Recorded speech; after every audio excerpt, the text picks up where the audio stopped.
오늘은 댓글에 올라와 있는 질문, 당뇨 합병증, 인슐린도 맞고 있는데 어떻게 해야 될까요? 이렇게 질문이 올라와 있었어요. 답변을 해 드리려고 합니다. 준비한 PPT를 보면서 설명을 드려보도록. 질문 있습니다.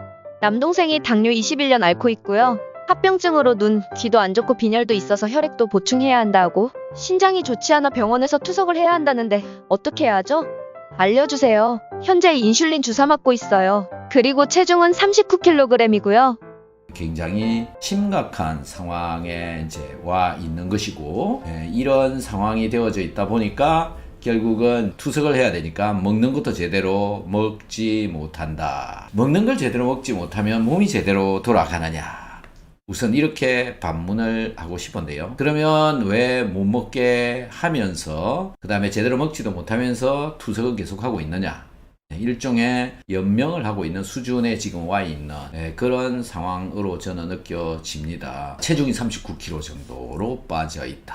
먹는 걸 제대로 못 먹기 때문에 그런데 특히 신장이 나쁘다 보니까 염분도 먹지 마라. 염분을 적게 먹으니까 또 많은 문제가 발생하고 있는 거죠. 어쨌든 예전부터 20년 전부터 지금까지 당뇨를 고치려고 무진장 노력을 했을 것이다 라고 생각이 되어지는데요.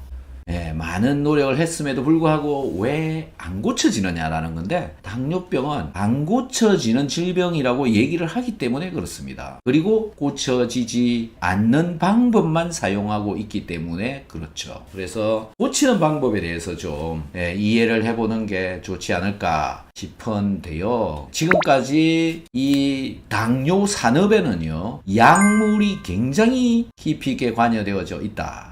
그리고 약물로 관리를 하고 있는 것이지 치료를 하는 게 아니기 때문에 못 고치고 있는 거다 라는 거죠. 몸신이라고 하는 채널A라고 하는 방송에서 방송이 되어진 건데요. 정상은 공복혈당 100 미만 나오면 되고, 식후 2시간 혈당 140 미만 나오면 정상이고, 당화혈색소는 4에서 5.6이 나오면 정상적인 숫자다, 이렇게 되어져 있죠. 이건 뭐 여러분들이 잘 아시고 계실 것이다 라고 생각되어지는데요. 당뇨 전 단계는 공복혈당이 100에서 125 정도, 그 다음에 식후혈당은 140에서 199, 즉 200 이하 정도만 나와도 당뇨 전 단계다. 당화혈색소는 5.7에서 6.4 정도 나오면 되는 걸로 이렇게 되어져 있죠. 그런데 당뇨병으로 진단을 받으면 혈당 농도가 126 이상, 그 다음에 식후 2시간 혈당 200 이상, 당화혈색소 6.5가 나오면 당뇨병이다, 이렇게 진단을 받게 되고, 당뇨 전 단계가 되더라도 약을 권하는 경우도 있고요. 당뇨병 진단을 받으면 약을 무조건 권하죠. 그래서 이런 약들을 먹어라 라고 권하게 됩니다. 지금 한번 보시면 식사 30분 전에 복용하는 당뇨약, 식사 15분 전에, 식사 직전에 복용하는 당뇨약, 또 식사 직후에 식사와 무관하게 이렇게 복용을 하는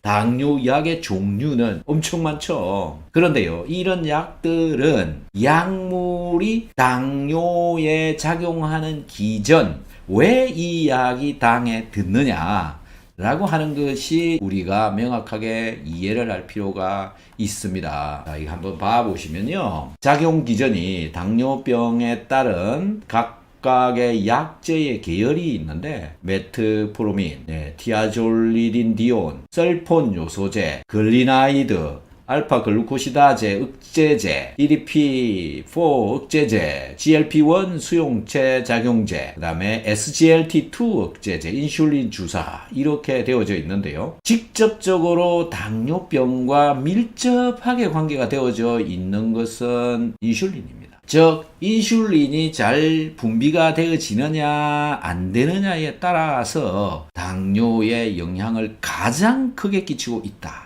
많은 전문가라고 하는 사람들은 인슐린은 마지막에 맞는 거다, 마지막에 인슐린 펌프하는 거다, 이렇게 알고 있죠. 그런데 그게 정말일까? 이걸 우리는 생각을 해야 됩니다. 그래서 그렇게 알려져 있고 그렇게 알고 있기 때문에 약 처방만 한다라는 거죠. 그래서 당뇨가 진단이 되어지면 한번 약을 먹기 시작하면 계속 죽을 때까지 약을 먹어야 되는 이런 상황에 오게 된다. 그리고 이렇게 해야 된다라고 이야기를 하고 있다라는 거죠. 그리고 당뇨 약에 대한 부작용 다양하게 일어날 수가 있다라는 건데요. 우선 이 표에서 한번 보시다시피 작용 기전을 한번 보시면 메트포르민은 간, 근육, 지방에서 인슐린이 잘 들어가도록 해준다. 저항성을 개선시킨다라는 거고, 그 다음에 또 한 가지 기능이 뭐냐면은 위장 속에서 장으로 음식물이 빨리 내려가지 못하도록 위장에서 붙잡고 있다. 이게 쉽게 얘기하면 소화가 덜 되게 한다. 이런 개념으로 보시면 됩니다. 결국은 메트포르민을 먹게 되면 소화에 문제가 생긴다라는 건데요. 생명체의 근간은 소화입니다. 생명 활동의 근간. 그런데 소화가 안 되게 해버린다. 그러면 각종 문제가 발생할 가능성이 있는 거죠. 그런데도 이걸 평생 먹어야 된다. 평생 먹어라. 이렇게 하는 거죠. 자, 그 다음에 티아졸리딘 디온이라고 지방, 근육, 간에서 인슐린 저항성 개선. 아까 위에 거하고 비슷하고요. 그 다음에 설폰 요소제, 인슐린 분비를 촉진을 시킨다. 그래서 너무 많이 만들어내면 저혈당이 되어지기도 하고요. 약물 섭취량을 잘 조절을 못해가지고 뭐 많이 먹어버린다라든지 그러면 저혈당 같은 게 오게 되는 거죠. 글리세나이드도 역시 마찬가지고요. 그 다음에 알파 글루코시다제 억제제, 글루코스를 분해를 덜 되게 하는 거죠. 그래서 장에서 탄수화물 흡수가 천천히 되도록 한다. 요것도 소화가 안 되도록 하는 겁니다. 탄수화물들의 소화를 못 되게 하는 거죠. 이게 무슨 약입니까? 저는 약처럼 느껴지지가 않습니다. 근본적인 소화를 덜 되게 하는 이런 것들. 그 다음에 DDP 억제제. 요거는 GLP-1 호르몬이 잘 나오도록 해주는, 그렇게 해서 인슐린 분비가 촉진되어지도록 하는 그런 메커니즘 보시면 될 것 같고요. 그 다음에 GLP-1 수용체 작용제. 이것도 인슐린 분비가 촉진되도록 한다. 그 다음에 식욕을 억제를 시킨다. 그 다음에 SGLT2 억제제, 신장으로 당을 배출이 잘 되도록 한다. 그 다음에 인슐린 주사다. 여기서요 정말 쓸만한 거는 저는 인슐린이라고 봅니다. 그래서 인슐린을 이 주사로 투여를 하든지 아니면 인슐린 펌프로 지속적으로 공급을 한다든지 이건데, 이거를 처방을 해가지고 골치 아픈 게 뭐냐면요, 저혈당이 되어지는 겁니다. 저혈당이 되어져 가지고 쇼크가 올까봐 무서워서 처방하기가 어려운 거죠. 그런데 요즘은 굉장히 많이 발달이 되어져 있습니다. 그렇기 때문에 여러분들께서 쉽게 접할 수가 있고요. 믿고 해도 충분히 가능하다라고 저는 생각이 되어집니다. 자, 어떠신가요, 여러분들은? 지금 이런 이야기를 좀 들어보시면 도대체 당뇨를 어떻게 해야 될지 망설여질 것이다 이런 생각이 드는데요. 다음 장을 한번 보시면 역시 부작용에 대해서 적고 있습니다. 지금 여기 보시면 설포닐 유레아, 저혈당 또는 체중 증가를 시키는 부작용이 있다. 메포민, 위장장애가 있다. 보세요. 소화기에 문제가 일어나죠. 그죠? 그 다음에 무기력, 권태감, 그 다음에 근육통, 호흡곤란. 이런 상황이 있다. 그 다음에요. 메글리티나이드, 저혈당, 체중 증가. 그 다음에 티아졸리디네디온, 체중 증가. 부종, 그 다음에 알파 보드당 분해 효소, 가스, 설사, 위장장애, 그 다음에 DPP4 억제제, 체중 증가, 급성 췌장염, 이런 부작용이 오는 약을 여러분들은 아무 걱정 없이 열심히 드시고 계시다라는 건데요. 심지어 당뇨병 약 메트포르민에서도 발암물질 NDMA가 검출이 되었다. 이렇게 심각한 문제들이 있다라는 거고요. 약물을 정말 조심해서 섭취를 해야 된다라는 거죠. 자, 그래서 또 한번 보시면 이제 결국은 약을 안 먹을 수도 없고 먹자니 부작용이 오고, 그래서 그냥 열심히 약 먹으라는 대로 먹고는 있습니다. 하지만 약을 먹고 있으면 그냥 죽을 때까지 별일 없이 그냥 가면은 좋은데, 약을 먹어도 합병증은 온다라는 겁니다. 약물을 먹다가 결국은 잘 관리가 안 돼서 약물의 숫자가 또 늘어나기도 하고요.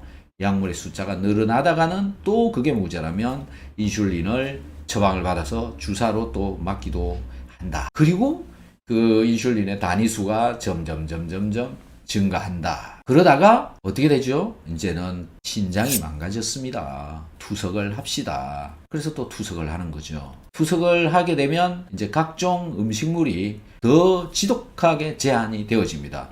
우리 몸의 생명활동에 근간은 먹는 것부터 출발한다. 가장 중요한 물이나 소금이나 이런 것들도 먹는 게 제한이 되어지게 된다. 어떻게 해야 되는 거죠? 그냥 연명이 되어져 있는 수준인 겁니다. 그렇게 되어지면. 그러다가 결국은 몸에 소금의 한계치가 떨어져 가지고 심장이 서버린다. 이런 상황으로 가고 있다. 그리고 면역이 바닥이 있으니까 감염 조금만 일어나도 심각한 수준으로 가버린다. 이게 당뇨병 환자의 가는 코스입니다. 그냥 코스라는 거죠. 그래서 뭐 결국 이런 부작용을 견디다 약으로 안 통하니까 이제 이렇게 인슐린 주사를 맞게 되는데, 이게 보니까는 국민일보에 올라온 당뇨 합병증 예방 인슐린 펌프 새 트렌드로 필요시 인슐린 자동 주입 완벽한 혈당 조절. 여기 보면은 2010년도입니다. 지금부터 10년 전에 이런 기사가 나왔고요. 물론 이거보다 한 10년 정도 전부터도 인슐린 펌프는 있었습니다. 근데 이게 왜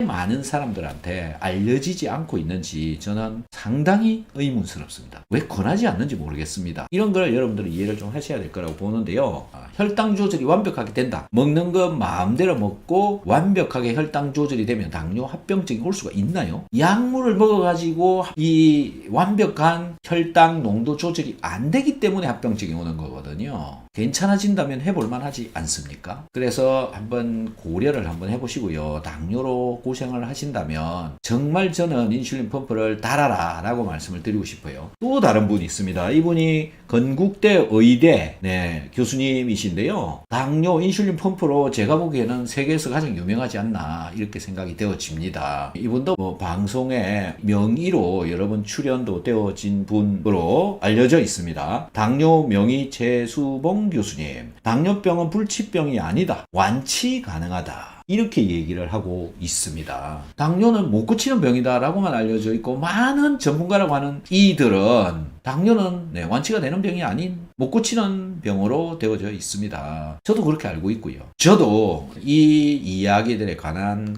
정보들을 찾아보고 했는데요. 충분히 저는 가능성이 있다고 생각합니다. 당뇨병이 생긴 근본적인 원인은 인슐린에 많은 영향이 있다. 근데 아까 약물의 기전을 보셨지만은 약물의 기전은 인슐린하고 관계성이 2차적인 거라는 거죠. 직접적으로 인슐린 그냥 집어넣으면 되는데 다른 2차적인 방법을 이용을 해서 자꾸 고치려고 그러니까 해결이 안 되고 안 고쳐진다. 그래서 고치는 순서가 어떤 것이냐라는 건데요. 생활 습관을 개선을 하는 게 저는 맞다라는 겁니다. 운동한다, 잠을 잘 잔다, 음식을 잘 챙겨 먹는다, 그 다음에 영양제도 잘 먹는다. 영양제는 이런 것들을 열심히 먹어라 라고 저는 이야기를 하고 있습니다. 여기서 비오유기소, 소화효소제, 근본은 소화가 잘 되는 것부터 접근을 해야 된다. 이렇게 말씀을 드리고 싶어요. 저만 얘기하는 게 아니라 어떤 한의학 박사님, 당뇨병 치료, 당뇨약에 기대지 마라. 극히 동감합니다. 당뇨약을 먹는다고 당뇨병이 낫지 않는다. 근본 원인을 치료해야 당뇨병이 낫는다. 어떻습니까, 여러분들은?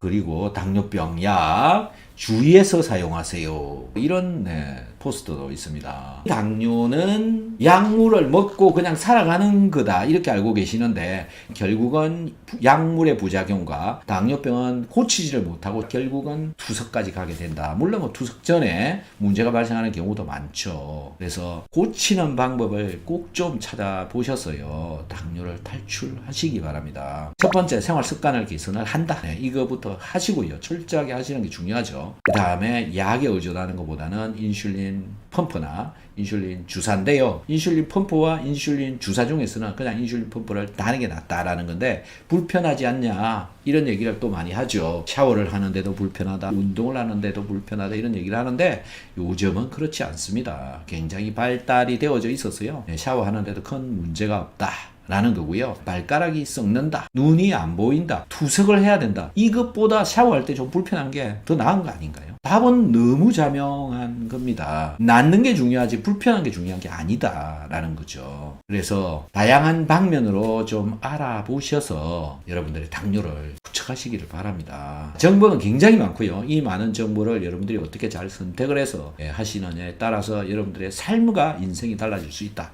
라는 것을 한번 잘 고려를 해 보시기 바랍니다. 시청, 구독해 주셔서 감사드리고요. 도움이 되셨다면 구독, 좋아요도 부탁을 드리도록 하겠습니다. You are still in my mind.